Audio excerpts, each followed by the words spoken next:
Hello दोस्तों, कैसे हो आप सब लोग। I hope you are enjoying in your life. MHI 104 इसका गेस्ट पेपर देखेंगे जून 2025 में जो एग्ज़ाम लगने वाला है इग्नू का। तो इसमें आपको 3 घंटे का टाइम मिलता है टोटल और 100 नंबर का पेपर आता है। पास होने के लिए 35 नंबर चाहिए और इस सब्जेक्ट का नाम है भारत में राजनीतिक संरचना, पॉलिटिकल स्ट्रक्चर इन इंडिया। तो दोस्तों इससे पहले भी मैंने MHI 101 MHI 102 के गेस्ट पेपर बनाए थे और वहाँ से सवाल बने थे। ठीक है, क्योंकि मैंने इम्पोर्टेंट क्वेश्चंस आंसर लिखे और प्रीवियस ईयर के कुछ आपको बताए थे। तो मैं आज भी ये एक्सपेक्ट कर रहा हूँ कि इस वीडियो से भी दोस्तों सवाल आने के काफ़ी ज़्यादा चांसेस हैं और इतने तो आ ही जाएंगे दोस्तों जिससे कि आप पास हो जाओगे। राइट, यही दुआ और प्रार्थना करो कि आप जो पढ़ रहे हो ना वो आपको एग्ज़ाम के अंदर देखने के लिए मिले। राइट, और आपने भी कुछ पढ़ाई लिखाई की होगी तो अच्छे नंबर आ ही जाएंगे। तो इसे आप सैम्पल पेपर भी कह सकते हो, प्रैक्टिस पेपर भी कह सकते हो। राइट, तो प्रैक्टिस करते हैं सवालों की। देखते हैं पहला सवाल दोस्तों, प्रारंभिक मध्यकालीन राजनीति की समझ संबंधी विभिन्न दृष्टिकोणों का आलोचनात्मक परीक्षण करें। सबसे पहले तो सवाल को 5 बार समझना है क्या पूछना चाहता है, तभी अटेम्प्ट करना है इसको, क्योंकि आपको 5 ही सवाल अटेम्प्ट करने हैं अच्छी समझ के साथ में। ठीक है, आपकी अंडरस्टैंडिंग अच्छी होनी चाहिए। 20 नंबर का सवाल 500 शब्द में लिखना है। प्रारंभिक मध्यकालीन राजनीति, इसको समझने के लिए जितने भी अप्रोच है या जितने नज़रिए हैं उनको आपको आलोचनात्मक ढंग से परीक्षण करना है, यानी कि उनकी कुछ कमियां कुछ अच्छाइयाँ बतानी है उन दृष्टिकोणों की। तो प्रारंभिक मध्ययुगीन भारतीय राजनीति का अध्ययन विभिन्न दृष्टिकोणों से किया गया है।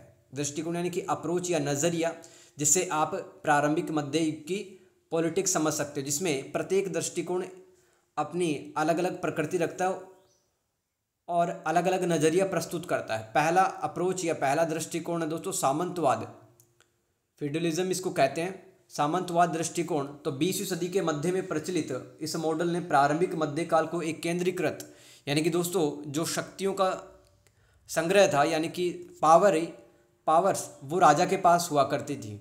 उत्तर मौर्य राज्य के शासनकाल के पतन की अवधि के रूप में, जिसमें सत्ता विखंडित और विकेंद्रित थी। तो वापस से पढ़ते हैं, 20वीं सदी के मध्य में प्रचलित इस मॉडल ने प्रारंभिक मध्यकाल को एक केंद्रीकृत सत्ता माना था।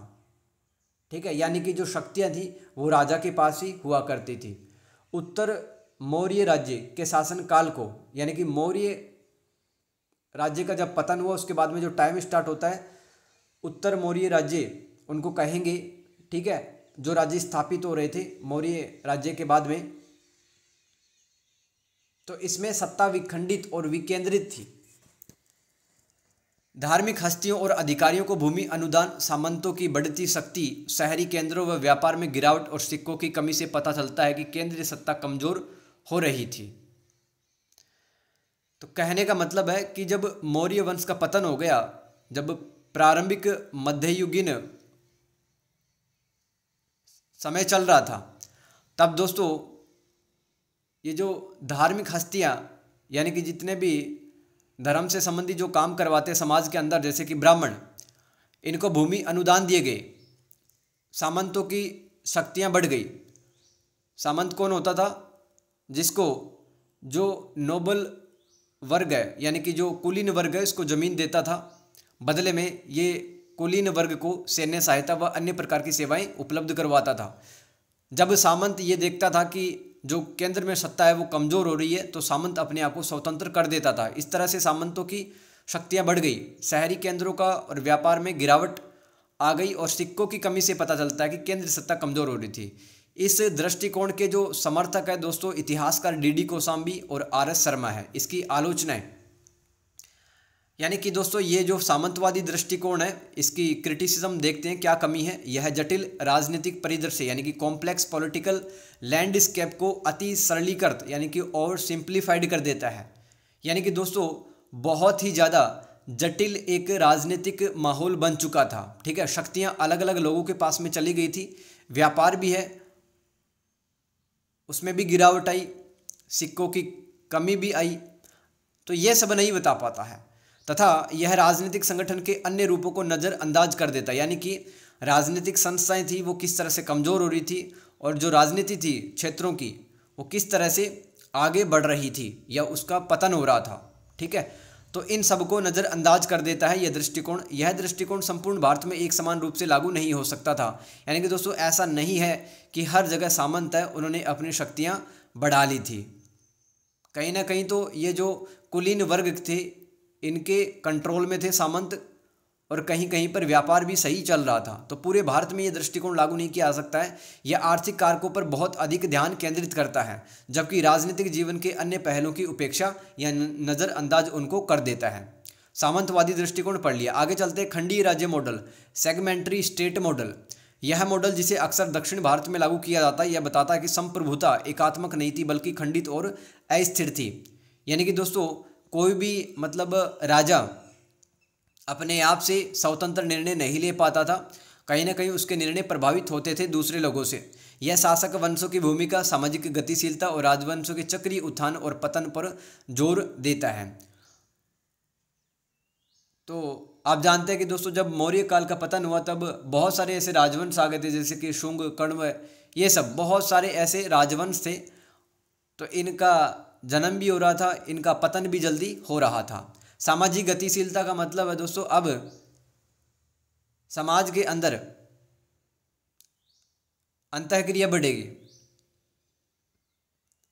बर्टनस्टीन जैसे इतिहासकारों ने इस मॉडल को विजयनगर साम्राज्य पर लागू किया था। तो विजयनगर में आप जानते हैं दोस्तों एक तो राजा हुआ करता था जिसको राय कहते थे, और एक नायक होते थे। नायक कौन होते थे? जो कि अलग अलग क्षेत्रों पर शासन किया करते थे। तो नायकों के पास में भी सेना हुआ करती थी, अधिकार और जमीन हुआ करते थे। तो नायक अपने इलाकों में स्वतंत्र रूप से डिसीजन लेते थे, तो कहीं ना कहीं शक्तियां बटी हुई थी। तो यही है दोस्तों खंडीय राज्य मॉडल।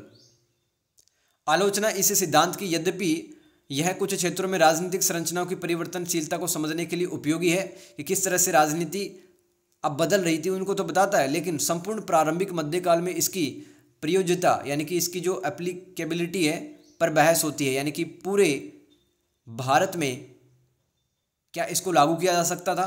बिल्कुल नहीं लागू किया जा सकता था। तीसरा दृष्टिकोण राजनीतिक संरचना दृष्टिकोण, पॉलिटिकल फॉर्मेशन अप्रोच।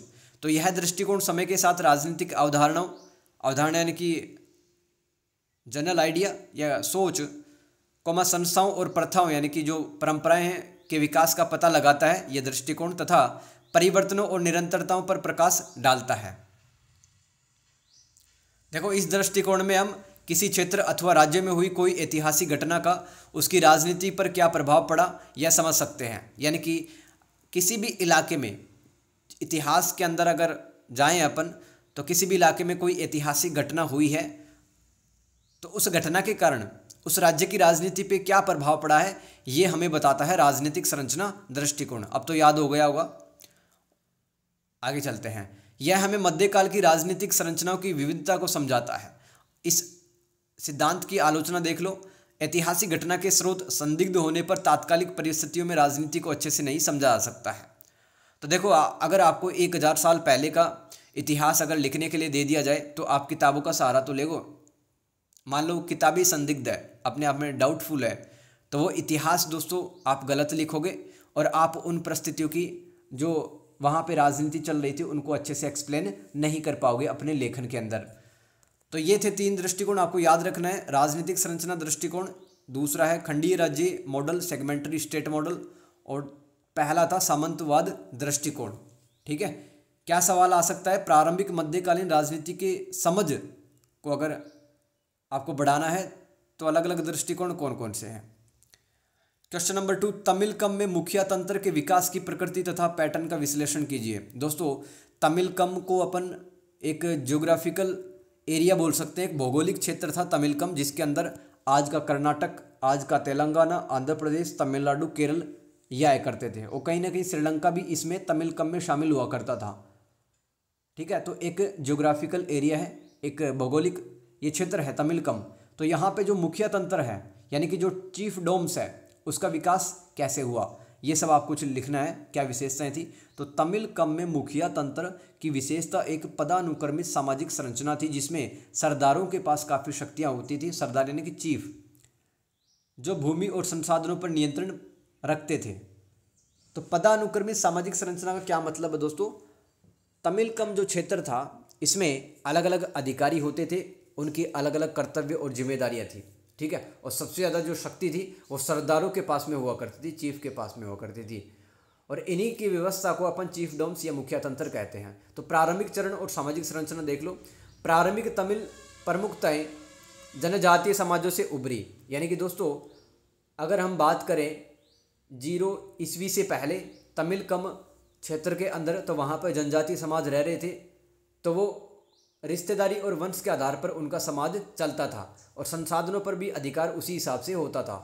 तमिल कम के भीतर विभिन्न पारिस्थितिक क्षेत्रों, आप जानते हैं दोस्तों, आपने फर्स्ट ईयर सेकेंड ईयर के अंदर भी पढ़ा होगा, जैसे कि वहाँ पे मरुस्थल को कुछ अलग बोलते थे, तटीय प्रदेशों को भी कुछ नामकरण होता था, वहाँ पर जंगल और पहाड़ी इलाकों का भी कुछ नाम होता था तमिल संस्कृति में। तो उन क्षेत्रों को अपन तिनई कहते हैं।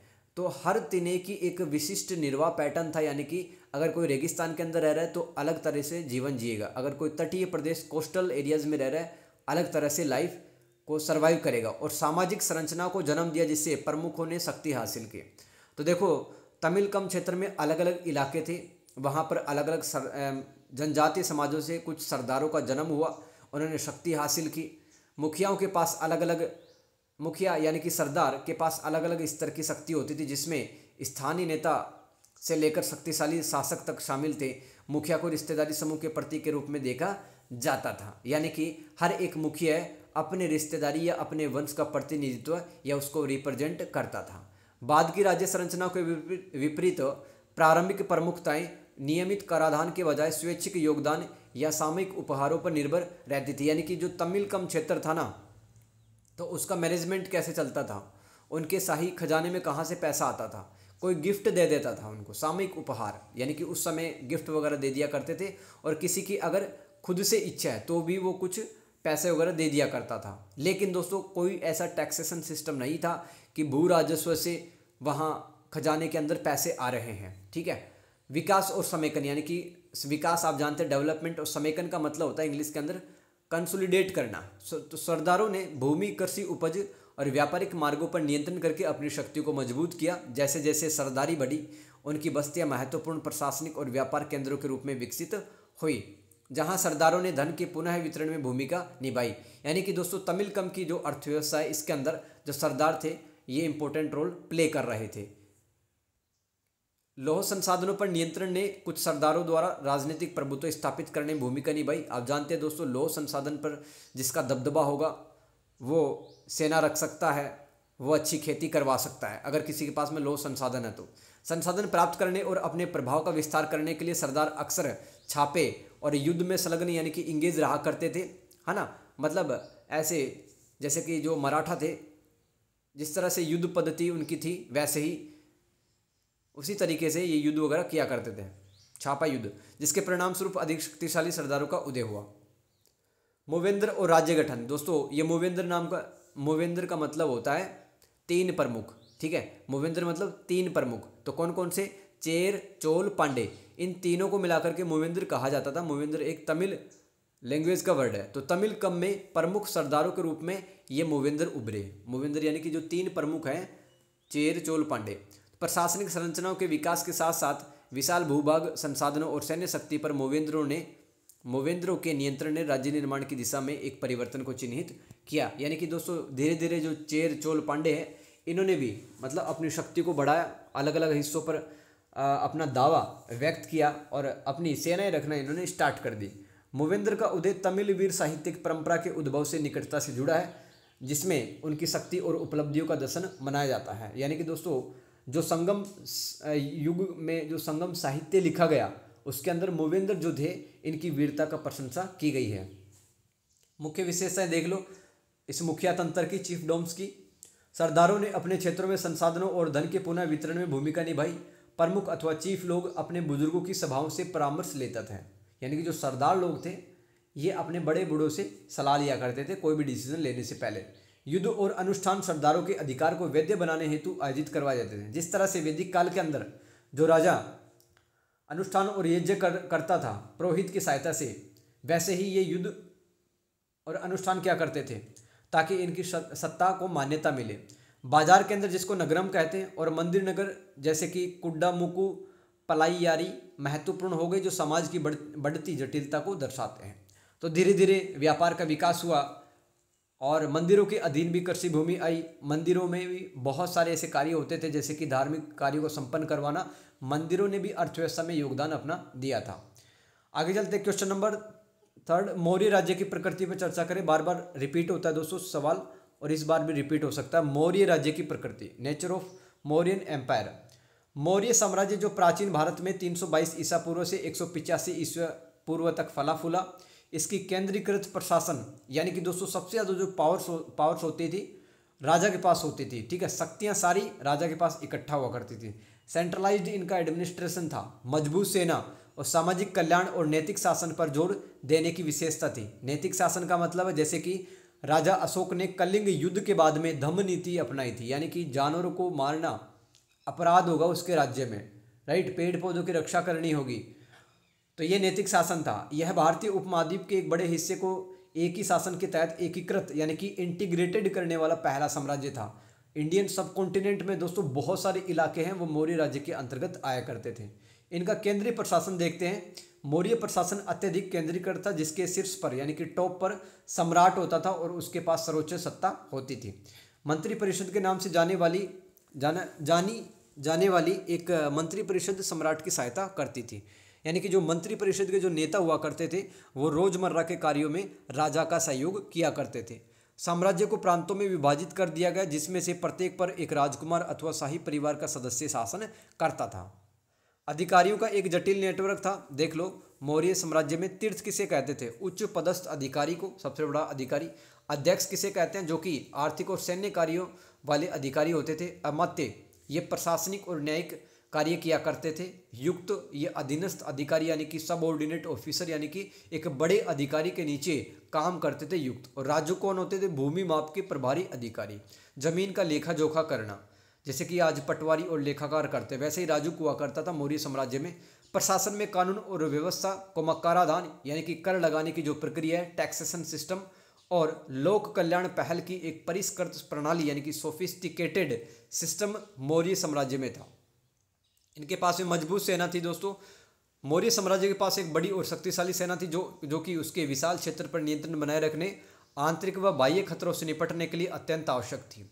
सेना अच्छी तरह से संगठित और अनुशासित थी, जिसमें 6 समितियां सैन्य समन्वय का काम करती थी, यानी कि अलग अलग सेनाओं के बीच में कोऑर्डिनेशन बिठाने का काम, तालमेल बिठाने का काम ये 6 समितियां करती थी। जैसे कि पैदल सेना है, घुड़सवार सेना है, ठीक है, अश्व सेना है, तो इनके बीच में तालमेल बिठाने का काम 6 समितियां करती थी मौर्य साम्राज्य में।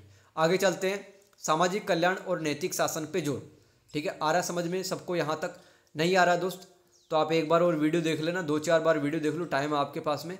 और आप प्रीवियस ईयर जो सॉल्यूशन करवा रखा है दिसंबर 2024, वहाँ से भी रिपीट हो सकते हैं, तो उसको भी देख जाना आप।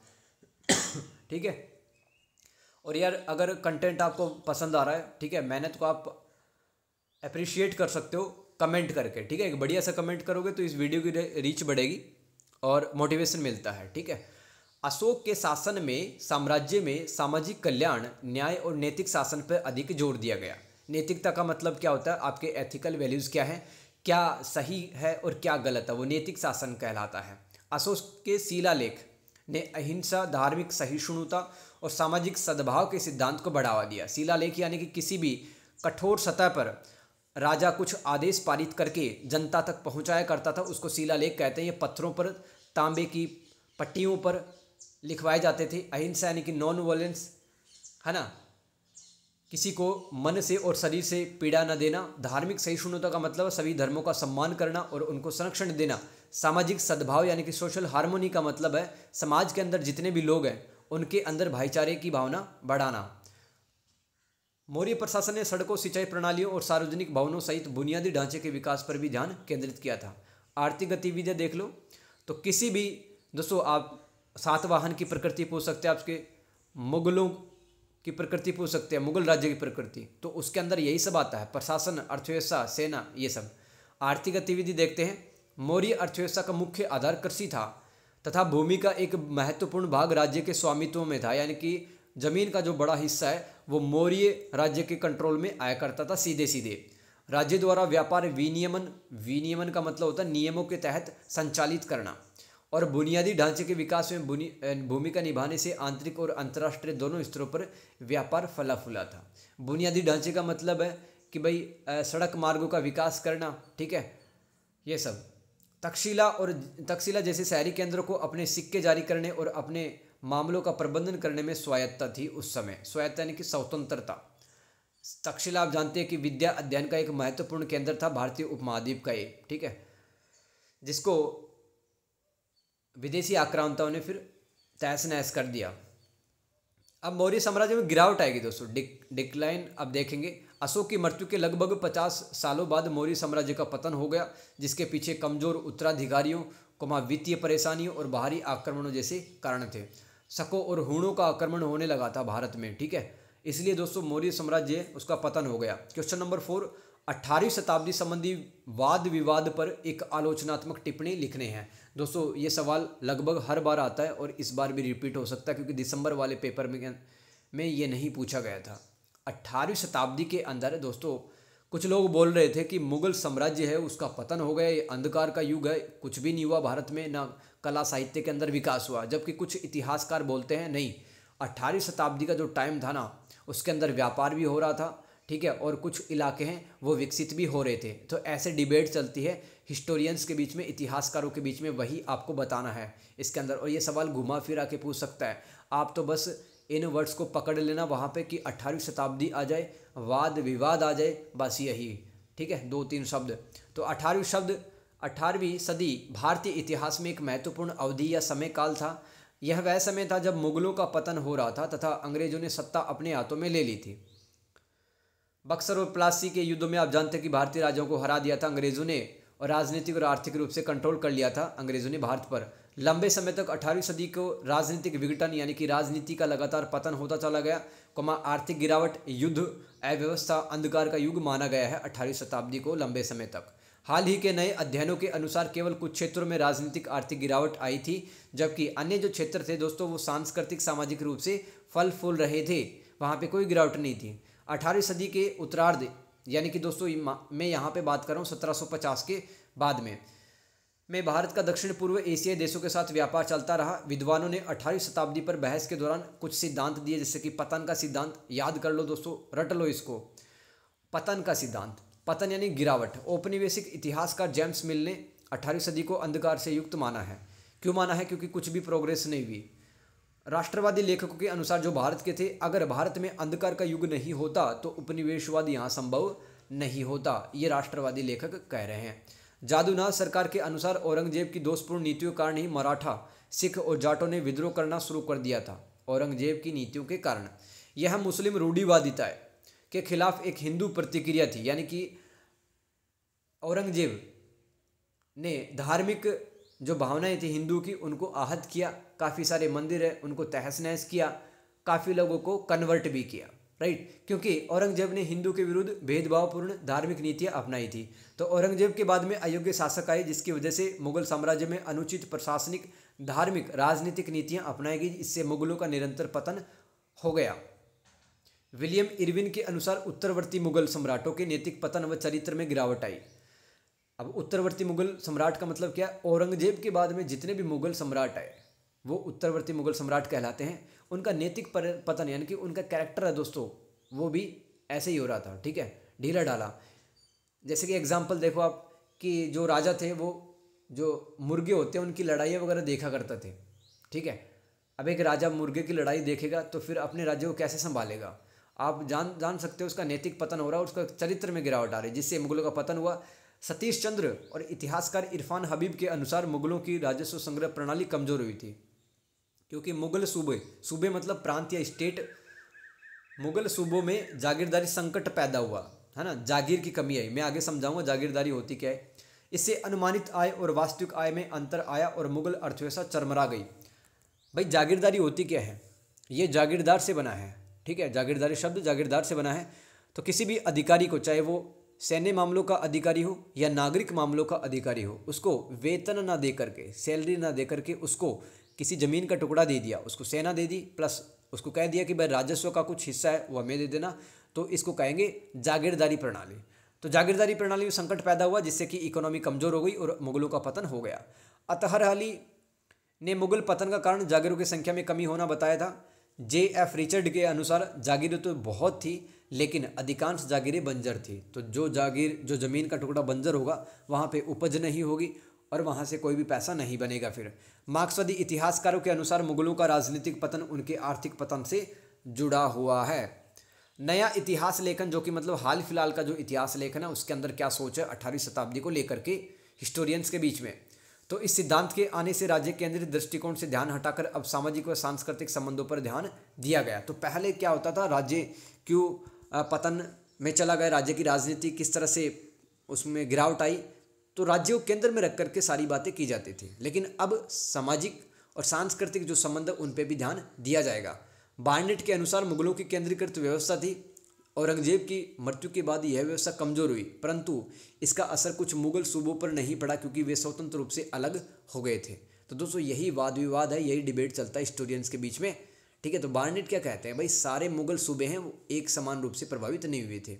संजय सुब्रमण्यम एवं मुजफ्फर आलम ने कहा कि 18वीं सदी को मुगलों की नज़र से देखना गलत है। मुगलों के पतन के बाद भले ही आगरा व दिल्ली में गिरावट आई, लेकिन अवध बंगाल, अवध मतलब अयोध्या और फैजाबाद के आसपास के इलाके अवध में आते हैं। ठीक है, बंगाल हैदराबाद में पुनः रचना यानी कि वहाँ पे कंस्ट्रक्शन के काम किए गए, सुधार के काम किए गए।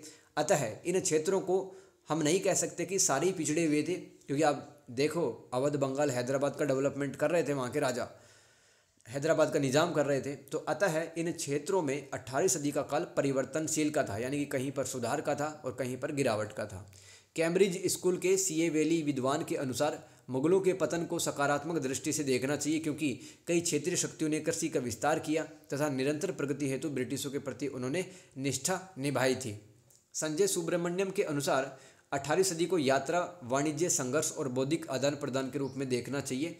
बहुत से लोग बैंकिंग गतिविधियों, व्यापार के साथ साथ राजनीति में सक्रिय थे। तो इससे हम समझ सकते हैं कि भाई 18वीं शताब्दी का जो समय था ना, वो पूरा अंधकार का नहीं था। कुछ कुछ इलाके थे वहाँ पे विकास के काम भी हो रहे थे, वहाँ पर संस्कृति वो फल फूल रही थी। अब आगे चलते हैं, क्वेश्चन नंबर 5, मुगल राज्य की प्रकृति पे चर्चा करें। 20 नंबर का सवाल दोस्तों, मुगल साम्राज्य एक शक्तिशाली और प्रभावशाली इस्लामी साम्राज्य था जिसने 16वीं और 18वीं सदी तक भारतीय उपमहाद्वीप के एक बड़े हिस्से पर शासन किया। इस तरह से आप भूमिका लिख सकते हो इंट्रोडक्शन में। इसकी प्रकृति में पहली विशेषता होगी एक केंद्रीकृत राजतंत्र। तो मुगल साम्राज्य मूलतः एक राजतंत्र था, यानी कि अंतिम अधिकार या अंतिम निर्णय किसका हुआ करता था, राजा का होता था, जिसमें सम्राट के पास में सर्वोच्च सत्ता होती थी। ये हम पढ़ रहे हैं मुगल राज्य की प्रकृति। सम्राट की शक्ति निरंकुश थी, मतलब जो उसके मन में आए वो कर सकता। जैसे कि औरंगजेब, वो एक निरंकुश राजा था, उसका वचन ही कानून था, मतलब जो भी उसने बोल दिया वो कानून बन जाता था। इस केंद्रीकृत संरचना ने कुशल नीति कार्यान्वयन और विशाल क्षेत्रों पर नियंत्रण की अनुमति दी। तो समय के साथ में मुगलों ने अनेक हिस्सों पर कंट्रोल कर लिया था। ठीक है, दक्षिण भारत में भी कुछ राज्यों पे कंट्रोल हो गया था औरंगजेब के आते आते। साम्राज्य को अपने प्रशासन के प्रबंधन के लिए प्रांतों अथवा सूबों और जिलों में विभाजित किया गया था। साम्राज्य को प्रांतों और जिलों में विभाजित किया गया था। नौकरशाही यानी कि ब्यूरोक्रेसी, यानी कि जो प्रशासनिक अधिकारी हैं वो सब आएंगे नौकरशाही में, जो कानून को लागू करते थे। और प्रशासन, मुगलों ने एक जटिल और कुशल नौकरशाही प्रणाली विकसित की। इसके प्रमुख अधिकारी देखो मुगलों के वजीर, जिसको प्रधानमंत्री कहते हैं, राजा के बाद में इंपॉर्टेंट एक पोस्ट होती थी वजीर। इसका काम होता था राजस्व वित्त विभाग का प्रमुख होता था। मीर बख्शी कौन होता था, सैन्य विभाग का प्रमुख। मीर समन शाही घराने का प्रमुख, जो दरबार वगैरह के काम देखता था। सद्र, ये कौन अधिकारी होता था, धार्मिक मामलों का एक प्रमुख अधिकारी होता था। ये किसी व्यक्ति के नाम नहीं है, ये पद के नाम है, पोस्ट नौकरियों के नाम है। काजी कौन होता था, न्यायपालिका प्रमुख। और सिपह सालार, ये प्रांत का प्रमुख होता था जो कानून व्यवस्था संभालता था। बख्शी प्रांत में सैन्य मामलों का प्रभारी होता था। मनसबदारी प्रणाली, जिसमें मनसब प्रदान किया जाता था, जात और सवार इसकी विशेषता थी। मनसबदारी प्रणाली आगे बताऊंगा, सवाल बनाया है मैंने इसके लिए। एक पदानुक्रमित सैन्य और प्रशासनिक संरचना इसकी प्रमुख विशेषता थी, यानी कि जो मुगल सम्राट है वो किसी योग्य व्यक्ति को मनसबदारी सौंप देता था, और ये जो मनसबदार थे ये टाइम आने पर मुगल सम्राटों की सहायता किया करते थे। सांस्कृतिक संश्लेषण,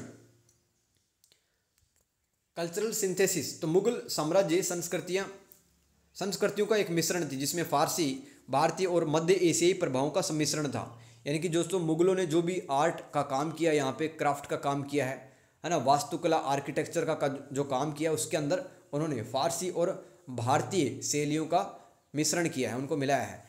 यह उनकी कला, वास्तुकला, साहित्य और यहाँ तक कि उनकी प्रशासनिक प्रथाओं में भी स्पष्ट है। मुगल वास्तुकला ने फारसी तत्वों को स्थानीय भारतीय शैलियों के साथ जोड़ा, जिसके कारण ताजमहल जैसी अनूठी और शानदार संरचनाएं बनी। तो कहने का मतलब क्या है भाई, कोई भी स्ट्रक्चर अगर तैयार कर रहे हैं मुगल, तो वो भारत की जो वास्तुकला की जो शैलियाँ थी उनका भी सहारा ले रहे थे और फारसी कला का भी सहारा ले रहे थे।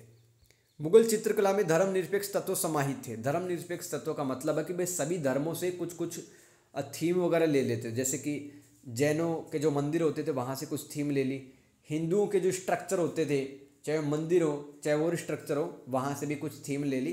तो अपना जो फाइनल स्ट्रक्चर तैयार करते थे मुगल, और जो पेंटिंग वगैरह तैयार करते थे, तो उसके अंदर सभी धर्मों की लगभग कुछ कुछ थीम वगैरह विशेषताएं मिलती थी।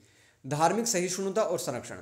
सम्राट अकबर अपनी धार्मिक सहिष्णुता की नीति के लिए जाने जाते थे, यानी कि सभी धर्मों का मान सम्मान करते थे, ठीक है। और धर्म पर चर्चा करने के लिए दोस्तों उन्होंने दीन ए इलाही नामक एक डिपार्टमेंट की स्थापना की थी। साम्राज्य ने विभिन्न धर्मों और धार्मिक संस्थाओं को भी संरक्षण प्रदान किया। सैन्य शक्ति देख लो मुगलों की। मुगल सम्राटों ने सेना पर सीधा नियंत्रण बनाए रखा। सम्राट मनसबदारों पर सैन्य सहायता हेतु निर्भर रहा करते थे, यानी कि इमरजेंसी के अंदर जो मनसबदार थे वो सैनिक दिया करते थे, हथियार दिया करते थे राजा को। सेना में पैदल सेना, घुड़सवार सेना, हाथी सेना और तोपखाना शामिल था। दीवान ए अर्ज सैन्य विभाग था मुगलों का, जो भर्ती, सैनिकों की भर्ती, हथियारों की, राशन की आपूर्ति और समग्र सैन्य प्रशासन के लिए जिम्मेदार था।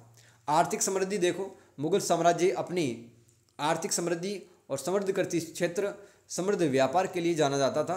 साम्राज्य के शहरी केंद्र व्यापार और वाणिज्य केंद्र थे, जो कि इसकी समृद्धि में योगदान देते थे। यानी कि व्यापार है वो काफ़ी ज़्यादा फला फूला, इसके कारण से इकोनॉमिक प्रॉस्पेरिटी आई, खूब पैसा आया मुगलों के पास में। आगे चलते क्वेश्चन नंबर 6 दोस्तों, बार बार सवाल आता है, ये 20 नंबर का आ सकता है और नहीं आएगा तो 10 नंबर में आपको जरूर से देखने के लिए मिल सकता है, ठीक है। प्राच्यविद जिसको ओरिएंटलिस्ट कहते हैं और ईसाई धर्म सुधारक जिसको एवेंजेलिकल कहते हैं। तो प्राच्यविद और ईसाई धर्म सुधारक जिसको मैं बोल रहा हूँ एवेंजेलिकल, ये एंजल भी बोलते हैं इनको, कि भारतीय राजनीतिक व्यवस्था की समझ का आलोचनात्मक परीक्षण करे। दोस्तों ये दो टाइप के लोग थे, एक तो प्राच्यविद थे और एक एंजिल्स थे या एवेंजिकल थे, दो टाइप के लोग थे। तो प्राच्यविद क्या मानते थे मैं आपको बता देता हूँ इन शॉर्ट में। प्राच्यविद भारतीय धर्म ग्रंथों का अध्ययन करते थे, है ना, चाहे वो फारसी हो संस्कृत में लिखा हुआ हो, क्योंकि उनको भारत पर लगातार शासन करना था लंबे समय तक। भारत के रीति रिवाज, भारत के कानूनों को उन्होंने समझा। ये प्राच्यविदों का एक दृष्टिकोण था। और ये एवेंजलिकल या फिर एंजिल कौन थे, ये मानते थे कि जो भारत का धर्म है, भारत के जितने भी धर्म है, ठीक है, मतलब ये निरर्थक है, इनका कोई महत्व नहीं है, और इसलिए भारत में ईसाई धर्म ज़्यादा से ज़्यादा फैलना चाहिए ताकि इनका आध्यात्मिक विकास हो भारतीयों का। ये एवेंजलिकल या एंजिल लोग मानते थे। तो ब्रिटिश शासन के दौरान भारतीय राजनीतिक व्यवस्था के बारे में ओरिएंटलिस्ट और एवेंजलिकल्स की समझ औपनिवेशिक एजेंडों से जुड़ी थी। इसका मतलब है दोस्तों अंग्रेजों ने अपने फ़ायदे के लिए ही यही बातें कर रहे थे कि हम आपको सभ्य बनाएंगे, है ना, आपका धर्म किसी काम का नहीं है, बहुत सारी कमियां हैं, ईसाई धर्म को फैलाने के लिए सब कर रहे थे, जो अक्सर पक्षपातपूर्ण और स्वार्थी दृष्टिकोण प्रस्तुत करती है। प्राच्यवादी समझ, ओरिएंटलिस्ट अंडरस्टैंडिंग, विलियम जोन्स जैसे प्राच्यवादियों ने प्रारंभ में भारतीय भाषाओं, साहित्य और इतिहास के अध्ययन पर ध्यान केंद्रित किया। प्राय उन्हें साझा भारत यूरोपीय विरासत के हिस्से के रूप में प्रस्तुत किया गया। यानी कि जो अंग्रेज थे ना, जो प्राच्यवादी थे, वो क्या कह रहे थे कि हम जो ये स्टडी कर रहे हैं भारत की भाषाओं की, भारत के साहित्यों की, हम इसलिए कर रहे हैं ताकि एक साझा भारत यूरोपीय विरासत का निर्माण हम कर सकें, ठीक है। लेकिन दोस्तों उनकी जो सोच थी वो गलत थी, ठीक है, वो असली बात नहीं बता रहे थे। भाषाओं साहित्य को समझ के और भारत के रीति रिवाजों को समझ के भारत पे ही लंबे समय तक वो शासन करना चाहते थे। हालांकि इस विद्वतापूर्ण रुचि के पीछे एक गहरा राजनीतिक एजेंडा छिपा हुआ था या षड्यंत्र छिपा हुआ था। भारत के शास्त्रीय ग्रंथों यानी कि जो क्लासिकल हमारे ग्रंथ थे जैसे कि महाभारत रामायण के कथित पतन पर जोर देकर प्राच्यविदों ने एक ऐसी कथा गढ़ी, ऐसी कहानी बुनी जिसमें दर्शाया गया कि भारत को अपना गौरव पुनः प्राप्त करने के लिए ब्रिटिश मार्गदर्शन की आवश्यकता है। इस सभ्यता मिशन का उपयोग ब्रिटिश हस्तक्षेप और नियंत्रण को मान्यता या वैध बनाने के लिए किया गया। यानी जो प्राच्यवादी क्या मानते थे कि भाई तुम लोगों को अगर अपना जो प्राइड है वापस से हासिल करना है तो हमारी बात एक एक बात मानो आप, है ना, हम आपको सभ्य बनाएंगे, सिविलाइज्ड नेशंस बनाएंगे। प्राच्यवादियों ने सिर्फ प्राचीन ग्रंथों और धार्मिक प्रथाओं पर ध्यान केंद्रित किया, जबकि सामाजिक पदानुक्रम व राजनीतिक संरचनाओं को नज़रअंदाज कर दिया कि भारत का जो समाज था वो किस तरह से चलता था, किसके क्या रिस्पॉन्सिबिलिटीज़ हुआ करते थे, वो सब भुला दिया उन्होंने।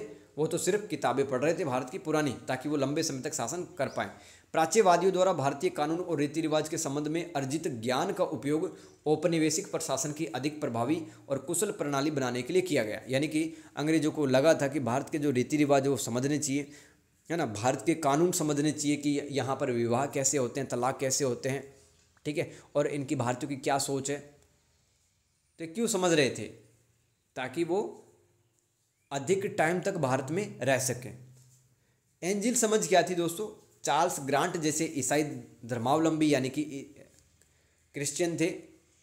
चार्ल्स ग्रांट भारतीय समाज को नैतिक रूप से भ्रष्ट और आध्यात्मिक रूप से अपूर्ण मानते थे। यानी कि यहाँ पर ना तो नैतिकता है ना यहाँ पर आध्यात्मिकता है, यहाँ पर जो भी धर्म है, ठीक है, वो कोई सेंस नहीं है उनका। उनका मानना था कि भारत के उद्धार के लिए ईसाई धर्म में धर्मांतरण यानी कि ईसाई धर्म में आ जाना चाहिए सभी लोगों को, भारत के लोगों को। एवेंजलिकल ने मौजूदा भारतीय राजनीतिक प्रणाली को, जिसमें सामाजिक पदानुक्रम और धार्मिक प्रथाएं शामिल थी, धर्मांतरण और नैतिक सुधारों में बाधा के रूप में देखा गया। तो एवेंजलिकल्स जो लोग थे ना,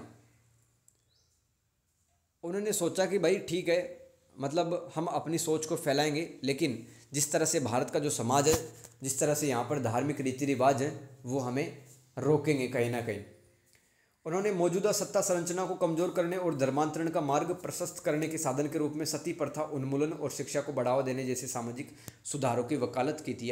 जो एंजिल्स लोग थे, उन्होंने भारत के कुछ समाज के कुछ कुरीतियाँ, कुछ बुराइयाँ दूर करने में योगदान दिया, सती प्रथा जैसे, और शिक्षा को बढ़ावा देना। आलोचना देखो, भारत के बारे में ओरिएंटलिस्ट और एवेंजलिकल दोनों की समझ उनके अपने सांस्कृतिक पूर्वाग्रहों यानी कि कल्चरल बायसेस, पूर्वाग्रह मतलब पहले से ही सोच बना के रखना किसी के बारे में, और राजनीतिक एजेंडों द्वारा आकारित थी, यानी कि उसके द्वारा आकार दी गई थी, जिसके कारण भारतीय समाज की विकृत यानी कि डिस्टोर्टेड और अपूर्ण तस्वीरें सामने आई, है ना। वो तो चाहते थे शासन लंबे समय तक करें, हम सभ्य हैं, हम अच्छे हैं, आपको कुछ नहीं आता, हम आपको सभ्य बनाएंगे, इसलिए हमें भेजा गया है ईश्वर के द्वारा आप पर शासन करने के लिए। कुछ इस तरह की बातें वो कहा करते थे। इन समझों का उपयोग औपनिवेशिक शासन को उचित ठहराने तथा भारत पर पश्चिमी मूल्यों और संस्थाओं को थोपने के लिए किया गया, जो कि भारतीय स्वतंत्रता और आत्मनिर्णय की कीमत पर किया गया। इन विचारों का प्रभाव आज भी भारत की राजनीति और समाज में जारी है, यह हम देख सकते हैं। आगे चलते हैं दोस्तों।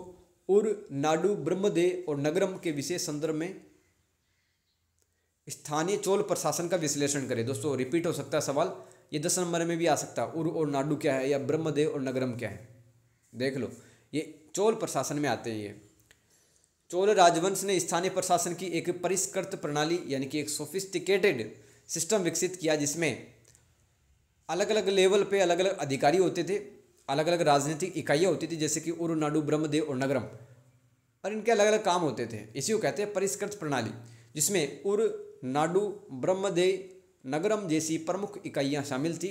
ये इकाइयाँ जिनमें से प्रत्येक की अपनी विधानसभा थी, यानी कि इनकी अपनी सभाएं हुआ करती थी और वो डिसीजन लेती थी अपने लेवल पे।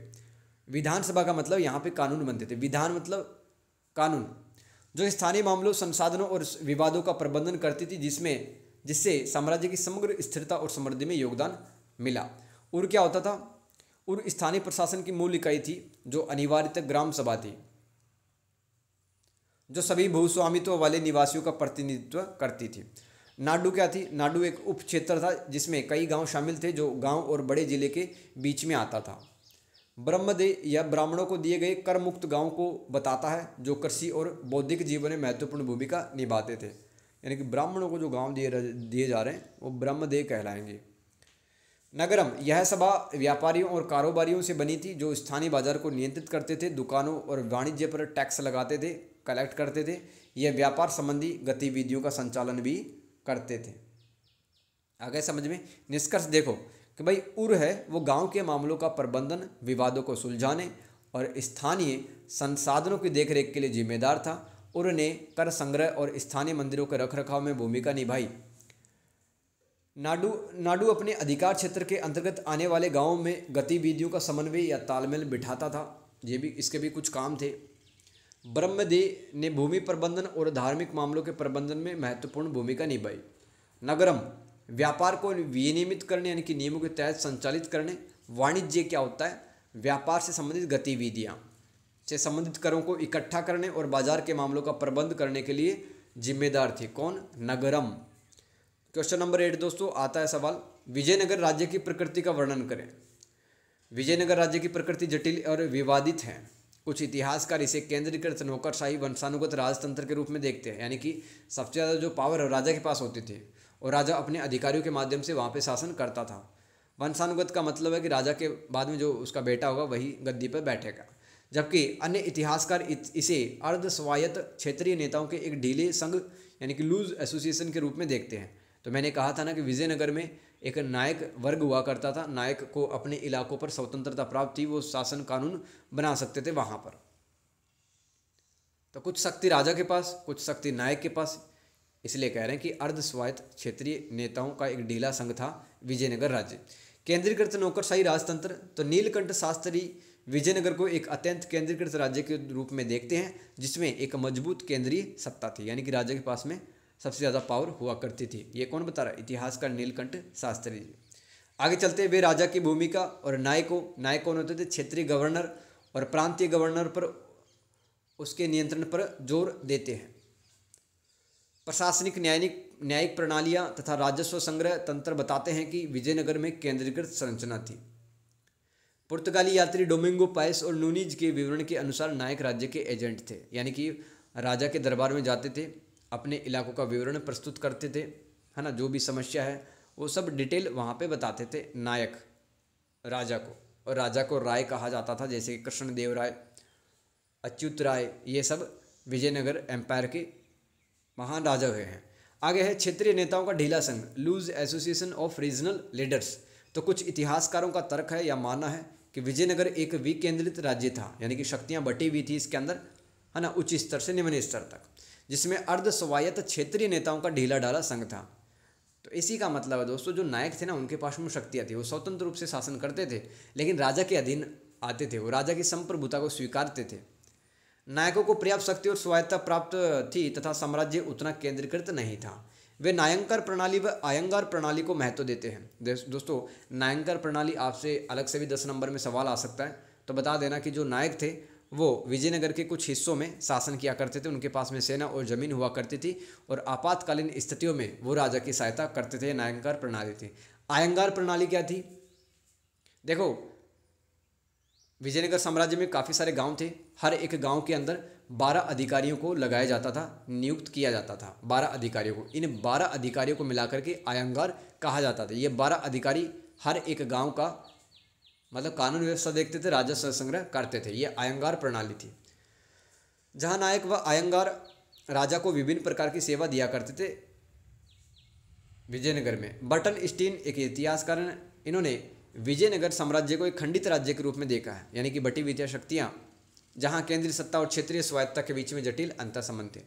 यानी कहीं ना कहीं जो क्षेत्र के जो नायक थे दोस्तों, कई बार राजा की बातें नहीं मानते थे, कई बार मान लेते थे, तो काफ़ी सारा जटिल अंतर संबंध था। सैन्य राज्य, बहमनी सल्तनत, आप जानते हैं दोस्तों, बहमनी सल्तनत में 5 तुर्क मुस्लिम राज्य आते थे, जैसे कि गोलकुंडा, बीदर, बेरार, अहमदनगर और बीजापुर। इनको मिलाकर के बहमनी सल्तनत कहते हैं। और अन्य क्षेत्रीय शक्तियों से खतरे के कारण, जैसे कि उड़ीसा से इनका युद्ध होता रहता था, ठीक है, किसका? विजयनगर का। विजयनगर को निरंतर इन सैन्य तैयारियों की जरूरत थी, क्योंकि खतरा है, वो चारों तरफ से मंडराता रहता था विजयनगर के चारों तरफ। नायकों ने सैन्य संरचना में महत्वपूर्ण भूमिका निभाई। सैन्य शक्ति राज्य की आर्थिक और राजकोषीय नीतियों से निकटता से जुड़ी हुई थी। यानी कि दोस्तों, जब जब मतलब अर्थव्यवस्था मजबूत होती है, विजयनगर साम्राज्य की सेना भी उतनी मजबूत होती चली जाएगी। सांस्कृतिक और धार्मिक महत्व। विजयनगर साम्राज्य को एक मुस्लिम विस्तार के विरुद्ध हिंदू प्रतिरोध के प्रतीक के रूप में देखा जा सकता है। यानी कि जो 5 राज्य थे, ये गोलकुंडा, बीदर, बेरार, ये सब ये तुर्क मुस्लिम राज्य थे, ठीक है। और ये अटैक करते थे विजयनगर पे, विजयनगर इन पे अटैक करता था। और विजयनगर के जो राजा थे वो हिंदू हुआ करते थे, तो हिंदू प्रतिरोध के रूप में देखा गया इसे, है ना। मतलब ये जो हिंदू राजा थे, हिंदू संस्कृति को बचाने के लिए लड़ाई लड़ते थे। विजयनगर के शासकों ने हिंदू संस्कृति और धर्म को बढ़ावा दिया। यह साम्राज्य हिंदू शिक्षा और कला का केंद्र बन गया। विजयनगर शासकों ने मंदिरों और धार्मिक संस्थाओं को संरक्षण दिया था। क्वेश्चन नंबर 9, सातवाहन राज्य के उदय के लिए उत्तरदायी सामाजिक, आर्थिक तथा राजनीतिक पृष्ठभूमि का आलोचनात्मक विश्लेषण करें। दोस्तों सवाल को पढ़ लेना बार बार, सातवाहन राज्य के बारे में बताना है। अगर 10 नंबर से अलग से भी सवाल आए तो उसमें भी यही लिख देना आप, जो भी आप पॉइंट याद होते हैं, समझ रहे हो। क्योंकि दोस्तों आपकी किताब में बहुत सारे चैप्टर हैं, सारे चैप्टर से सवाल करवाना इम्पॉसिबल है, ठीक है। तो आप कॉमन सेंस लगाना, कहाँ पे क्या पॉइंट मैं लिख सकता हूँ, लिख सकती हूँ, उस बेसिस पे लिखना। तो सातवाहन का राज्य का जो उदय हुआ, उसके पीछे कुछ परिस्थितियाँ जिम्मेदार थी, सामाजिक, आर्थिक और राजनीतिक, वही आपको बतानी है। तो सातवाहन राजवंश का उदय कई कारकों के कारण हुआ, जिसमें मजबूत कृषि अर्थव्यवस्था और व्यापारिक मार्गों पर रणनीतिक नियंत्रण और एक परिष्कृत प्रशासनिक प्रणाली शामिल थी। पहला देखते हैं सामाजिक आर्थिक कारक। सातवाहनों को उपजाऊ भूमि का लाभ मिला, विशेष रूप से कृष्णा गोदावरी बेसिन में, जिसके कारण अधिशेष कृषि उत्पादन हुआ। यानी कि जो जनता थी वो अपने भरण पोषण के लिए भी अनाज पैदा करती थी, बच भी जाया करता था उनके पास में, और वो मार्केट के अंदर बेच दिया करते थे। इससे बढ़ती जनसंख्या को सहारा मिला और व्यापार को सुविधा मिली। आगे चलते हैं। प्रतिष्ठान और तगर जैसे महत्वपूर्ण सातवाहन व्यापार केंद्रों का उल्लेख हमें मिलता है। राजवंश ने यानी कि सातवाहनों ने आंतरिक और बाह्य दोनों तरह के व्यापार को सक्रिय रूप से प्रोत्साहित किया। उन्होंने सुपारा, भड़ोच, ये गुजरात में है, और कल्याण जैसे बंदरगाहों की स्थापना की, जिससे अरब, रोम, मिस्र जैसे क्षेत्रों के साथ व्यापार आसान हो गया। सातवाहनों का शिल्प यानी कि किसी चीज़ को बनाना, क्राफ्ट करना, उद्योग फले फूले और कारीगरों के संग बने। अमरावती और उज्जैन जैसे प्रमुख शहर सातवाहन संरक्षण में विकसित हुए और व्यापार, संस्कृति और प्रशासन के केंद्र बन गए थे। सातवाहनों ने ब्राह्मणवाद और बौद्ध धर्म दोनों को संरक्षण दिया, यानी कि सहायता दी, समर्थन दिया, तथा अभिलेखों से बौद्ध भिक्षुओं को भूमि अनुदान दिए जाने के संकेत मिलते हैं। यानी कि बौद्ध भिक्षुओं को उन्होंने जमीन, टैक्स फ्री जमीन दी थी सातवाहनों ने। इस सहिष्णुता ने यानी कि धर्म के प्रति वो सहनशील थे, सम्मान करते थे दूसरे धर्मों का, ने सामाजिक सद्भाव को बढ़ावा दिया और सांस्कृतिक आदान प्रदान में सहयोग किया। राजवंश ने नामकरण प्रथाओं के माध्यम से मातृवंशीय प्रभाव प्रदर्शित किया, फिर भी उत्तराधिकार अभी भी पितृसत्तात्मक था। इसका मतलब क्या है, सातवाहनों के जो राजा हुआ करते थे ना, अपने नाम के पीछे अपनी माँ का नाम लगाते थे, अपनी मम्मी का नाम लगाते थे। जैसे कि गौतमी पुत्र सप्तकर्णी, गौतमी पुत्र सप्तकर्णी, ठीक है। तो सप्तकर्णी अपने नाम के पीछे अपनी मम्मी का नाम लगा रहा है। तो इस सातवाहन राजवंश के अंदर ये नामकरण प्रथाएं थी।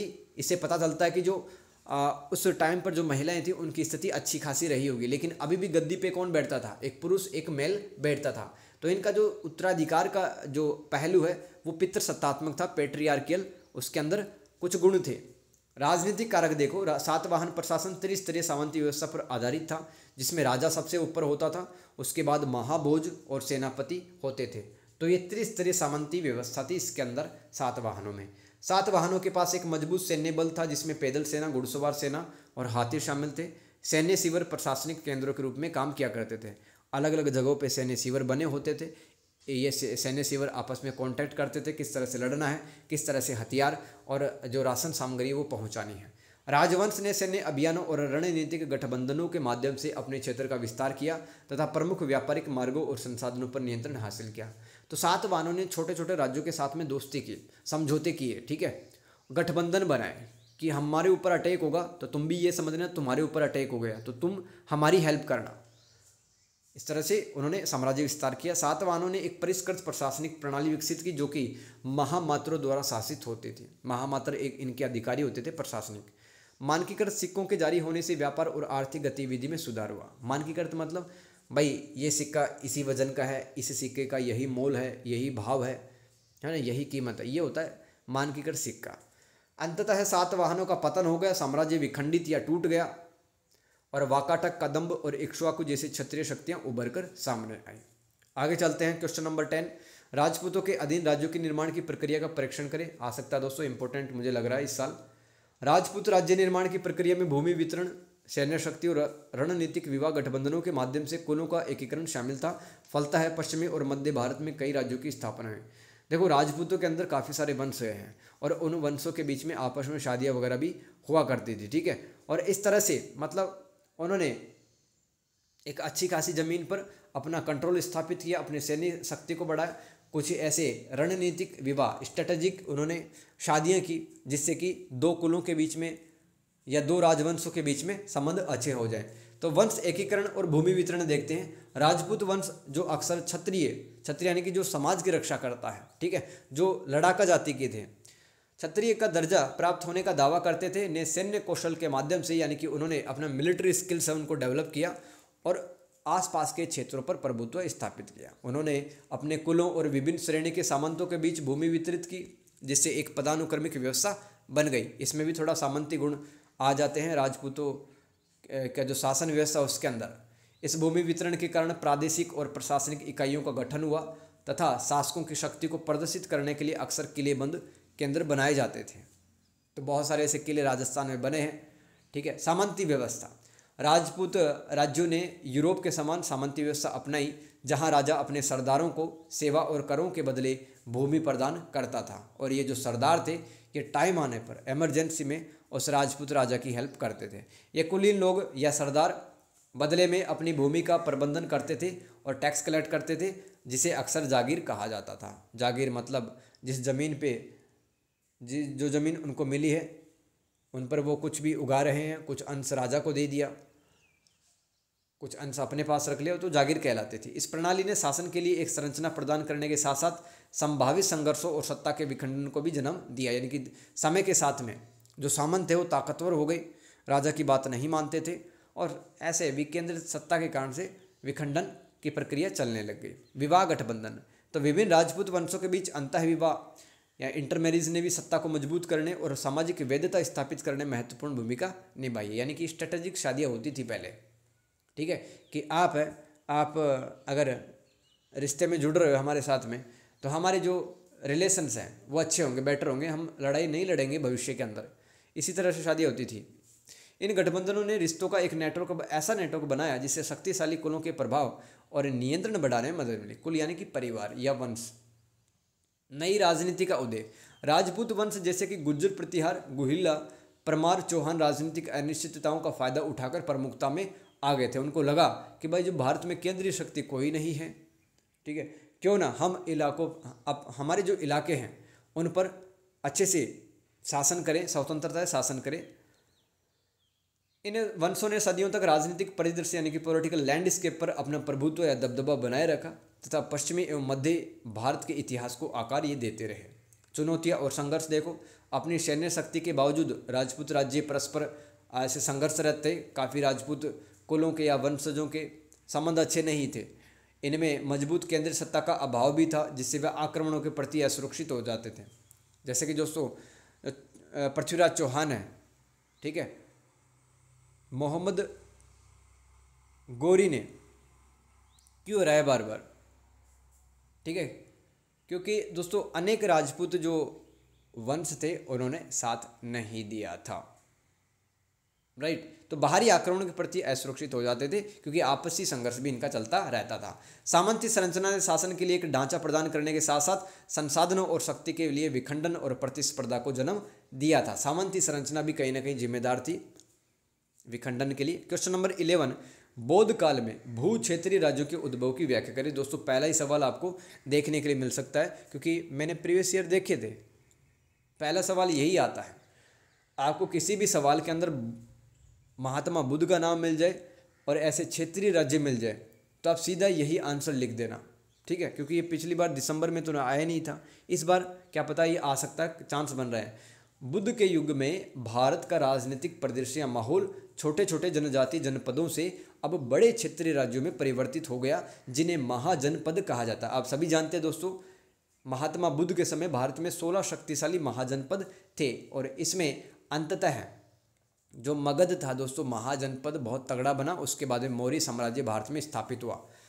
इस परिवर्तन में योगदान देने वाले कारक यानी कि जो छोटे छोटे जनजातीय जनपद थे वो कैसे महाजनपद बने, तो देखो, एक तो लौह प्रौद्योगिकी का उद्भव हुआ, है ना, जैसे कि लोहा टेक्नोलॉजी ये सब आया, तो लोहे के जो हल थे, है ना, लोहे के तो फाल थे, वो अब अधिक गहराई से जमीन की खुदाई कर सकते थे, फसल अच्छी हो सकती थी, हथियार बनने लगे, तो लोगों की उपलब्धता से बेहतर औजारों या टूल्स और हथियारों का उत्पादन संभव हो पाया, जिससे बड़ी सेनाएं और अधिक कुशल कृषि संभव हो पाई।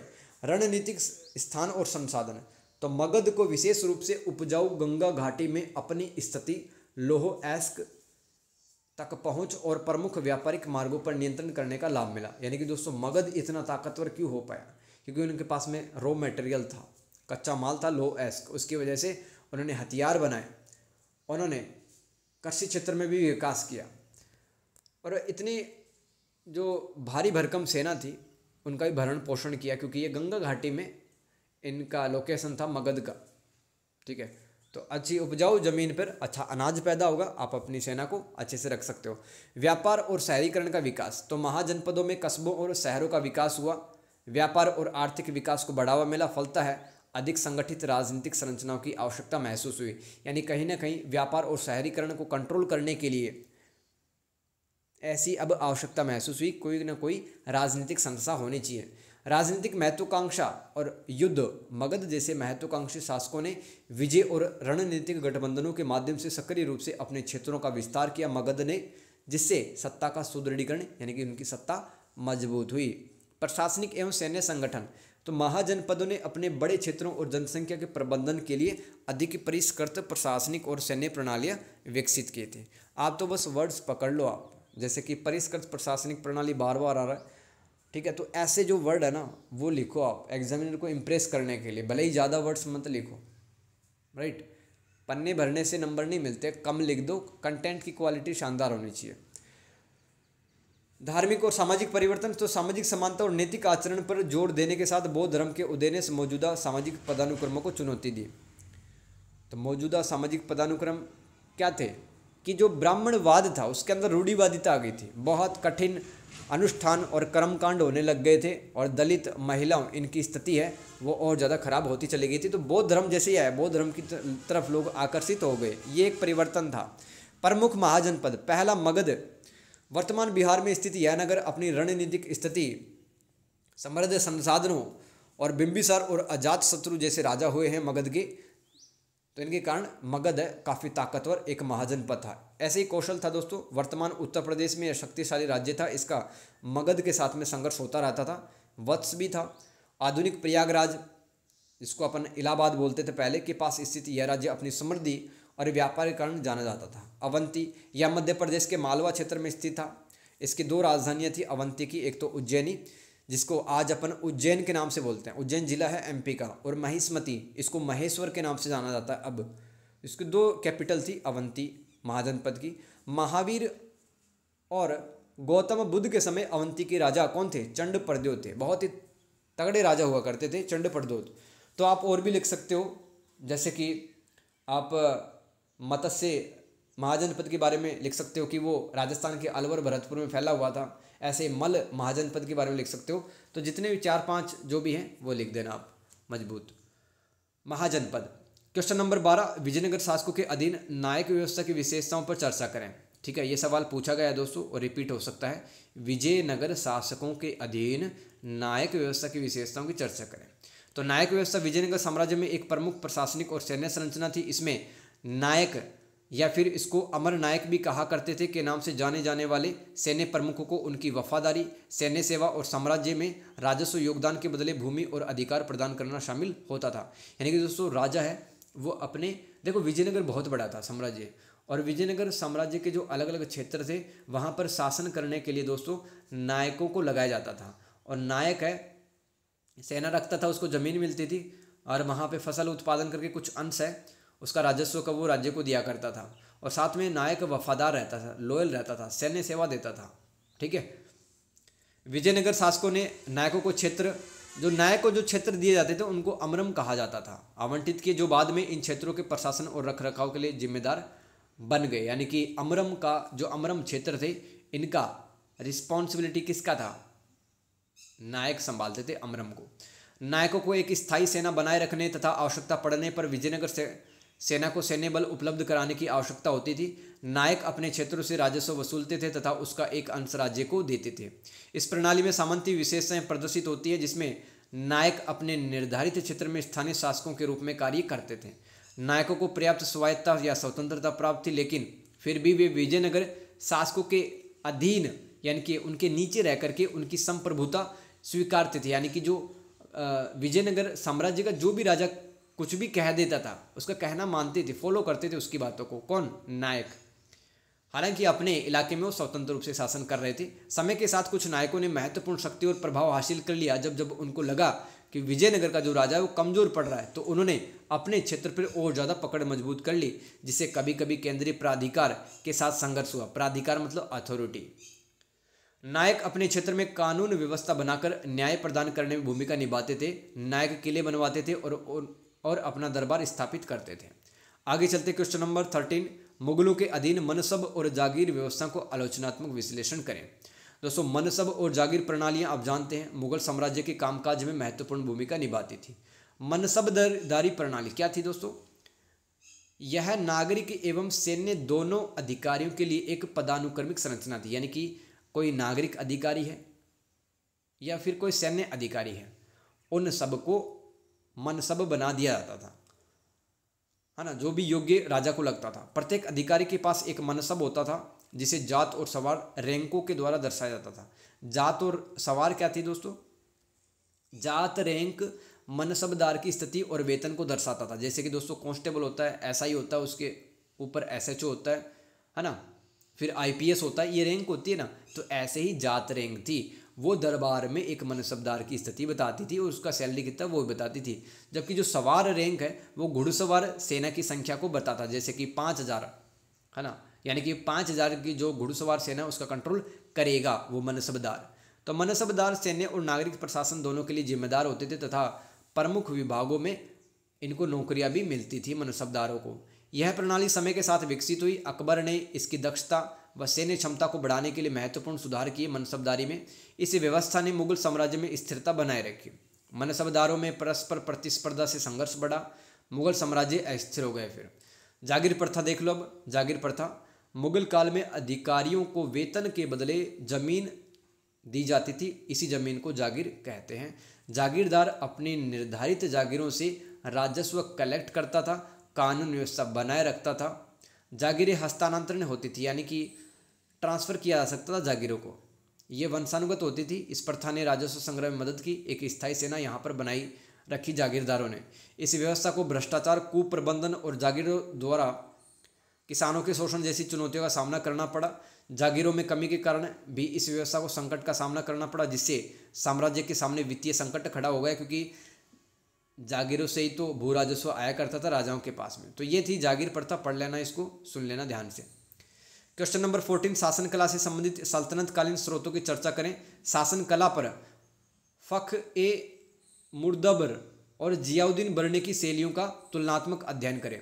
दोस्तों सबसे पहले तो आपको ये पता होना चाहिए कि यहाँ पर ये मुदबिर क्या है और जियाउद्दीन बर्नी, ठीक है, इनके बारे में। ये दोनों ही इतिहासकार रहे हैं। लेकिन इससे पहले एक सवाल है, उस पर चर्चा करते हैं थोड़ा।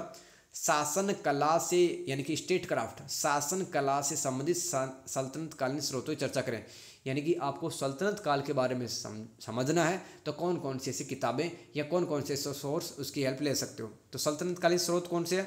पहला है आर्कियोलॉजिकल सोर्सेज, पुरातात्विक स्रोत, जैसे कि शिलालेख। कब्रों, सिक्कों, स्मारकों पर पाए जाने वाले जो शिलालेख हैं वो सल्तनत काल के शासकों, धार्मिक प्रथाओं, आर्थिक स्थितियों, भूमि अनुदानों के बारे में जानकारी देते हैं। अब देखो, स्मारक जो होते हैं, जो मॉन्यूमेंट्स होते हैं, जैसे कि कुतुब मीनार और कुव्वत उल इस्लाम जैसी जो स्मारक है, वो सामाजिक और सांस्कृतिक प्रथाओं की जानकारी देती है सल्तनत काल के बारे में। दूसरा, साहित्यिक स्रोत से भी आप सल्तनत काल के बारे में जानकारी जुटा सकते हो, जैसे कि तवारीख। तवारीख क्या होता है? इसको हिंदी के अंदर इतिहास बोलते हैं, इस वर्ड को। इसमें सचिवों, प्रशासकों व कवियों जैसे विद्वानों द्वारा फारसी में लिखे गए ये ग्रंथ घटनाओं का विस्तृत वर्णन, यानी कि इतिहास के अंदर जो भी घटनाएं हैं वो तवारीखों की मदद से हम जान सकते हैं। शासकों को सलाह करने और शासन पर दृष्टिकोण प्रदान करते हैं। जैसे दोस्तों कुछ तवारीख या इतिहास की किताबें देखें। फुतुआत ए फिरोज शाही, इसके लेखक फिरोज शाह तुगलक हैं, यानी कि अपने शासनकाल के बारे में बताया होगा।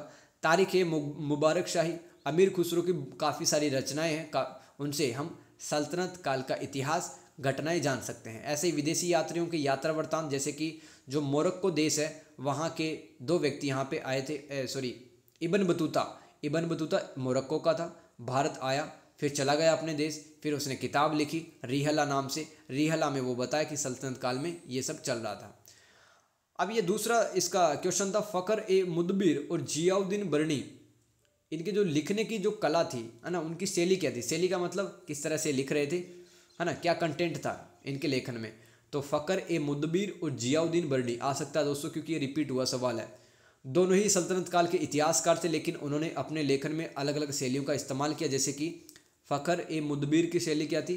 व्यवहारिक पहलुओं को ज़्यादा बताते थे कि राजा है वो अपने दरबारियों के साथ में किस तरह का व्यवहार करता था, राजा अपनी प्रजा के साथ में किस तरह से व्यवहार करता था, राजा के जो आचरण, दरबारियों के आचरण किस तरह से हुआ करते थे, नैतिकता कैसी होती थी, राजाओं की प्रशंसा और वंशावली के बारे में बताया गया, यानी कि राजा के पूरे खानदान के बारे में बताया गया है। किसके द्वारा? फ़खर ए मुदबिर के द्वारा। और संक्षिप्त और सारगर्भित, यानी कि आपको कम से कम पेज में कम से ज़्यादा डिटेल मिल जाएगी। बर्नी की शैली क्या थी? बर्नी किस तरह से लिखते थे? इतिहास विश्लेषणात्मक व दार्शनिक इनकी वो होती थी, है ना। बर्नी खुद धार्मिक, जो इस्लामिक धार्मिक ग्रंथ है, जैसे कि कुरान और हदीसों की काफ़ी ज़्यादा इनको जानकारी थी। इस्लामिक जो न्याय शास्त्र, उनकी भी जानकारी थी बर्नी को। तो ये दार्शनिक और विश्लेषणात्मक तरीके से ये व्याख्या किया करते थे हर एक चीज़ की, कि राजा को इस तरह से चलना चाहिए, राजा को इस तरह से शासन चलाना चाहिए। नैतिकतावादी और न्यायवादी, यानी कि राजा को न्याय इस तरह से करना चाहिए, ठीक है, राजा को मतलब इस्लामिक न्याय शास्त्र के हिसाब से, शरिया के हिसाब से न्याय देना चाहिए। विस्तृत एवं व्यापक इनका एक लेखन मिलता है। तारीख ए फिरोजशाही के लेखक बर्नी, जियाउद्दीन बर्नी। धार्मिक एवं सूफी विचारों का प्रयोग भी इन्होंने किया है। क्वेश्चन नंबर 15, पल्लव शासकों के अधीन राजत्व है। राजत्व का मतलब किंगशिप तथा प्रशासनिक संरचनाओं के स्वरूप को बताइए। तो प्रशासन के बारे में बताना है और राजत्व के बारे में बताना है। क्वेश्चन नंबर 15, पल्लव नाम जहाँ पर भी आ जाए वहाँ पे आप ये सब लिख सकते हो, राइट। अगर आपको याद नहीं रहता है, सवाल समझ में नहीं आता है, सिर्फ पल्लव नाम जहाँ पर भी आ जाए लिख सकते हो। देखो, पल्लव शासकों का जो राजत्व था कैसा था? पल्लव राजत्व वंशानुगत था, यानी कि राजा का बेटा राजा बनता था तथा राजगद्दी सबसे बड़े पुत्र को मिलती थी, ज्येष्ठ पुत्र को। इन राजाओं ने धर्म महाराजा जैसी उपाधियां, टाइटल धारण की, जो धार्मिक शासन और देवी अधिकार में विश्वास का संकेत देती है। यानी कि धर्म महाराजा टाइटल क्यों लेते थे? ताकि वो जनता में संदेश, मैसेज डिलीवर या पहुंचाना चाहते थे कि देवी देवताओं की शक्ति हमारे अंदर है, भगवान ने हमें खुद भेजा है धरती पर आप पर शासन करने के लिए। राजा राज्य का मुखिया, सर्वोच्च न्यायाधीश और सशस्त्र सेनाओं का कमांडर होता था। राजाओं को विभिन्न मामलों पर सलाह देने के लिए एक मंत्री परिषद, एक काउंसिल होती थी। प्रशासनिक संरचना देखो, पल्लव साम्राज्य की मंडलम सबसे बड़ी प्रशासनिक इकाई थी। इसका नेतृत्व राजकुमार करता था या शाही परिवार का कोई भी मेंबर करता था मंडलम का। फिर मंडलम के नीचे कोट्टम आता था। जैसे कि दोस्तों राज्य के नीचे जिला, जिला के नीचे तहसील आती है, तहसील के नीचे गांव, ऐसे बटे हुए थे। मंडलम, कोट्टम, नाडु और उर सबसे छोटी प्रशासनिक इकाई, गांव कह सकते हो आप, या ग्राम सभा। तो ग्राम सभा के नियंत्रण में उर इकाई आती थी, यानी कि उर पर किसका कंट्रोल था? ग्राम सभा का। यह सभा स्थानीय प्रशासन जैसे भूमि रिकॉर्डों को रखना, स्थानीय मामलों का प्रबंधन करना किसका काम था? ग्राम सभा का काम था। भूमि कर आय का प्रमुख स्रोत था, लेकिन ब्रह्मदेव देवदान भूमि को कर मुक्त रखा जाता था, यानी कि ब्राह्मणों को टैक्स फ्री जमीन दी जाती थी धर्म का प्रचार प्रसार करने के लिए। सिंचाई व्यवस्था को उन्नत बनाने हेतु पल्लवों ने टैंकों का प्रयोग किया। सेना सुव्यवस्थित व प्रशिक्षित थी। आप और भी कुछ लिख सकते हो, आपको जो भी याद है मैंने लिख दिया है, बता दिया है। पल्लव शासकों के अधीन राजत्व और प्रशासनिक संरचना। आगे चलते हैं। अंग्रेजों द्वारा भारत में लागू की गई भू राजस्व नीतियों को बताएं। देखो, ये जो लैंड रेवेन्यू पॉलिसी थी अंग्रेजों ने क्यों लागू की? क्योंकि ज़्यादा से ज़्यादा पैसा छापना चाहते थे, भारत से ज़्यादा रिसोर्सेज है उसको एक्सप्लॉइट या शोषण करना चाहते थे। तो इन नीतियों यानी कि भू राजस्व नीतियों का मुख्य रूप से जो उद्देश्य था वो औपनिवेशिक प्रशासन के लिए राजस्व संग्रह को अधिकतम करना था। उसके लिए डिजाइन की गई थी ये नीतियाँ। पहली है स्थायी बंदोबस्त। दोस्तों 10-10 नंबर के भी सवाल आ जाते हैं काफ़ी बार, जैसे कि स्थायी बंदोबस्त से पूछ लिया, महालवाड़ी व्यवस्था क्या थी, रैयतवाड़ी व्यवस्था क्या थी। तो स्थायी बंदोबस्त यानी कि परमानेंट सेटलमेंट, जमींदारी प्रथा इसको कहेंगे। तो 1793 ईस्वी में लॉर्ड कॉर्नवालिस द्वारा बंगाल में ये लागू की गई थी। जमींदारों को भूमि का मालिक बनाया गया जो किसानों से राजस्व एकत्र करने हेतु जिम्मेदार थे। इसमें जमींदार काफ़ी इंपॉर्टेंट रहता था, ध्यान देना। स्थायी बंदोबस्त में जमींदार कृषि उत्पादन की परवाह किए बिना अंग्रेजों को एक निश्चित राशि देता था, यानी कि जैसे कि साल में 100 किलो गेहूं देना है तो 100 किलो गेहूं देता था वो, इससे ज़्यादा नहीं। मतलब चाहे कितना भी उसके पास में गेहूं रखा हो, 100 किलो से ज़्यादा नहीं देता था। जमींदारों को काफ़ी ज़्यादा फायदा होता था। ठीक है, इस प्रणाली के कारण जमींदारों द्वारा किसानों का शोषण तो हुआ और बिचौलियों का एक वर्ग भी पैदा हो गया। रैयतवाड़ी प्रणाली कहाँ पे लागू हुई थी? मद्रास और बॉम्बे प्रेसिडेंसी में। 1820 में थॉमस मुनरो ने मद्रास में इसे लागू की थी, रैयतवाड़ी प्रणाली में। अंग्रेजों द्वारा भू राजस्व सीधा कर्षकों से यानी किसानों से ही वसूला जाता था। रैयत का मतलब होता किसान, तो यहाँ पे बिचौलिया कोई नहीं था, किसान से सीधा लेता था टैक्स अंग्रेज। रैयतों को भूमि का मालिक माना जाता था व उन्हें राजस्व देना पड़ता था। इस प्रणाली का उद्देश्य बिचौलियों को खत्म करना था, लेकिन राजस्व अधिकारियों द्वारा राजस्व की मांग बढ़ती चली गई। अंग्रेज अधिकारियों ने कहा कि भाई राजस्व तुम और बढ़ाओ, जिससे क्या किसानों का शोषण हुआ। जिसे आगे चलते हैं। महालवाड़ी प्रणाली क्या थी दोस्तों? होल्ट मैकेंजी ने 1822 ईस्वी में इसको लागू किया था। भूमि को यानी कि जो जितनी भी जमीन थी ब्रिटिश प्रशासन के अंतर्गत उसको महलों या महालों के अंदर बांट दिया जाता था। महालों का मतलब क्या है? कोई एक गांव या गांव का समूह हो सकता है महाल, और राजस्व पूरे महाल पर लगाया जाता था। राजस्व गांव के मुखिया से एकत्र किया जाता था, है ना। ये मुखिया क्या करता था? उस महाल से जितने भी किसान थे उनसे राजस्व लिया करता था। ठीक है, आगे चलते हैं। टिप्पणी लिखना आपको 250 शब्दों में, 10-10 नंबर के सवाल हैं। उपयोगितावाद यानी कि यूटिलिटेरियनिज्म। ठीक है, ये क्या है? यह एक ब्रिटिश नैतिक व राजनीतिक सिद्धांत है जो इस विचार पर केंद्रित है कि सबसे अच्छा कार्य अथवा निर्णय वह है जो अधिकतम लोगों के लिए खुशी को अधिकतम करे, यानी कि ज़्यादा से ज़्यादा लोगों को फ़ायदा पहुंचाने वाला जो डिसीज़न है वो सबसे अच्छा होगा, वो काम सबसे अच्छा होगा। ये ही है उपयोगितावाद। वाद शब्द किसी भी शब्द के एंड में जुड़ जाए तो वो एक विचारधारा होती है, वो एक आइडियोलॉजी होती है। इसे अधिकतम संख्या के लिए सबसे बड़ा लाभ के रूप में माना जाता है। जर्मी बेंथम और जॉन स्टुअर्ट मिल द्वारा लोकप्रिय सिद्धांत का उद्देश्य दुख को कम करना और आनंद को बढ़ावा देना था। मुगल कुलीन वर्ग, इसमें विभिन्न जातीय और धार्मिक समूह शामिल थे जो प्रशासक, सैन्य कमांडर और सम्राट के सलाहकार के रूप में काम करते थे।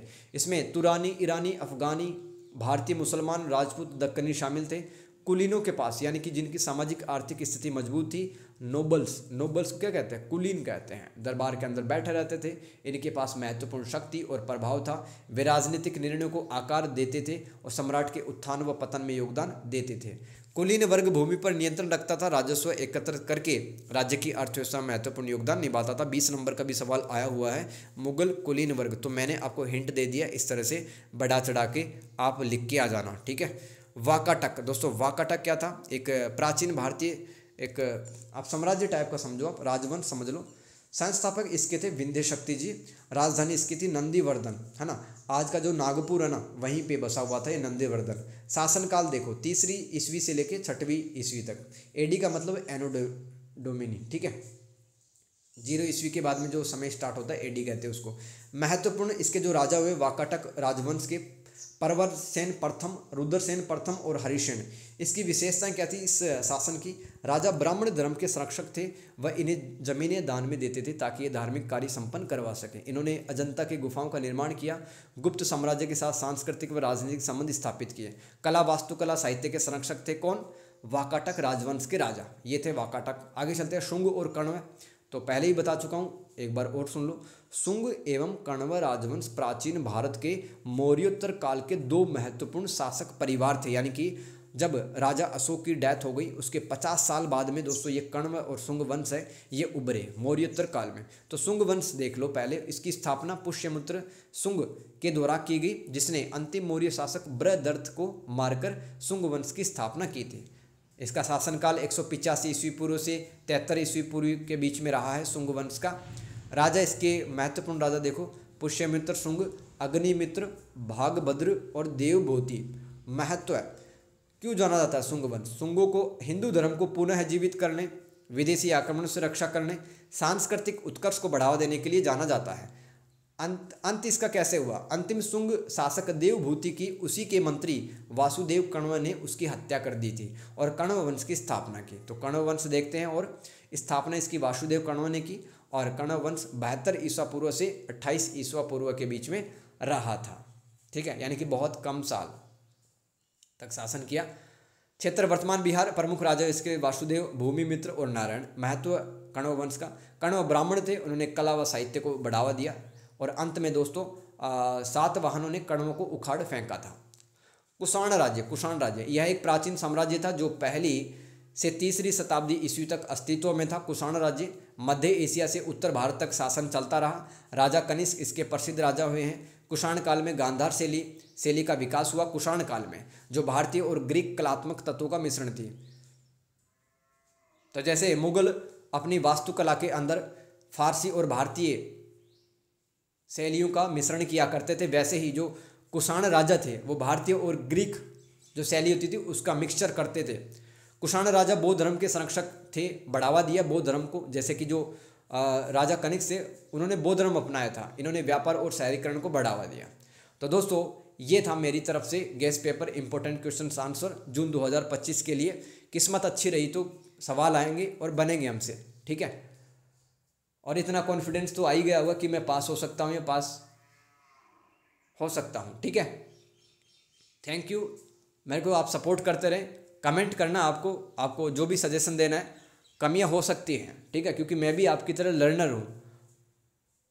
तो गुड लक पेपर के लिए, मिलते हैं नेक्स्ट वीडियो के अंदर।